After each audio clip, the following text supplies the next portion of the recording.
Hello दोस्तों, आज हम बात करेंगे पैरामेडिकल कोर्सेज़ के बारे में। होता ये है कि अगर आपका नीट क्वालिफ़ाई नहीं कर पाते हैं या तो एक अब अच्छा डॉक्टर नहीं बन पाते हैं, तो इसके अलावा भी बहुत सारे ऐसे कोर्सेज़ हैं जिसमें आप एडमिशन ले सकते हैं और लोगों की सेवा कर सकते हैं मेडिकल क्षेत्र में।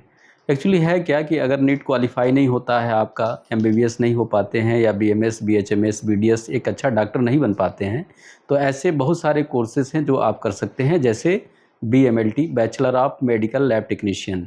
बीएमएलटी जो कोर्स है ये 4 साल का है और इसको करने के बाद आप शुगर, थायराइड, यूरिन, ब्लड इसकी जाँच कर सकते हैं। इसी तरह से दूसरा कोर्स है BRIT, bachelor of radiology imaging technology. BRIT में होता ये है कि जो भी जाँच जैसे एक्स-रे, सीटी स्कैन, एमआरआई ये सारी जाँचें जो है बीआरआईटी में आती है।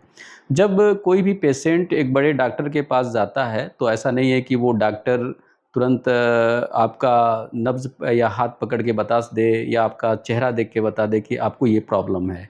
इतनी सारी डिसीज़ेज़ हैं, इतनी सारी बीमारियाँ हैं कि डॉक्टर भी बीमारियों को नहीं पकड़ पाता है और उस केसेस में वो जाँच ज़रूर लिखता है। जब जाँच लिखता है तो आप किसी अच्छे जाँच के पास जाते हैं, वहाँ पे अपनी जाँच कराते हैं। अगर वो मान लीजिए कभी ब्लड का जाँच लिख दिया या फिर सीटी स्कैन, एमआरआई या फिर जो भी जाँच लिखा, तो जो भी जाँच वो करते हैं वो एक जो है पैरामेडिकल स्टाफ ही होते हैं। होता ये है कि एक अगर डॉक्टर है जैसे एमएस या एमडी अगर एक अच्छा डॉक्टर है, तो उसके साथ कम से कम 12-15 ऐसे स्टाफ काम करते हैं जो उसके सहयोग करते हैं और वो भी कोई ना कोई मेडिकल से रिलेटेड कोर्स कर किए रहते हैं, उन्हें हम पैरामेडिकल स्टाफ कहते हैं। जैसे कि अगर आप किसी बड़े हॉस्पिटल में जाएँ, तो वहाँ पे जो दवा देते हैं, तो वो फ़ार्मेसी किए रहते हैं, D pharma diploma in pharmacy जो 2 साल का होता है। इसी तरह से बैचलर ऑफ फार्मेसी भी किए रहते हैं जो 4 साल का कोर्स होता है। तो मेरे कहने के ये मतलब है कि अगर आपका मेडिकल नहीं निकल पाए तो ऐसे बहुत सारे पैरामेडिकल कोर्स हैं, इसको करने के बाद आप करियर बहुत ही आसानी से बना सकते हैं। जैसे अभी लड़कियों के लिए बहुत ही अच्छा कोर्स माना जाता है बीएससी नर्सिंग। जो यूपी में की बात किया जाए तो यूपी में एक सीनेट एंट्रेंस एग्ज़ाम होता है, कंबाइंड नर्सिंग एंट्रेंस टेस्ट। उसके थ्रू आप एक प्राइवेट या गवर्नमेंट कॉलेज में आप बीएससी नर्सिंग कर सकती हैं। बीएससी नर्सिंग 5 साल का कोर्स होता है और इसको करने के बाद आप एज़ ए नर्स के रूप में किसी भी बड़े हॉस्पिटल में या फिर गवर्नमेंट या प्राइवेट में आप जो है नर्स के रूप में आप सेवा दे सकती हैं। जबकि अन्य जो कोर्सेज़ हैं उनके बारे में भी हम थोड़ा प्रकाश डालेंगे।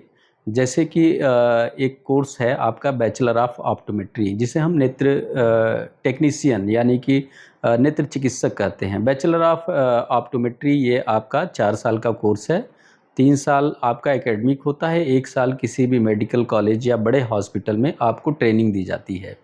तो बैचलर ऑफ ऑप्टोमेट्री करने के बाद ये आपको लाइसेंस मिल जाता है कि आप आँखों की जाँच कर सकते हैं और आँखों की पावर से रिलेटेड और जो है चश्मा देना, इन सारी चीज़ों के लिए आप अपना जो है शॉप भी खोल सकते हैं और एक अच्छी कमाई का ज़रिया भी है बैचलर ऑफ ऑप्टोमेट्री में।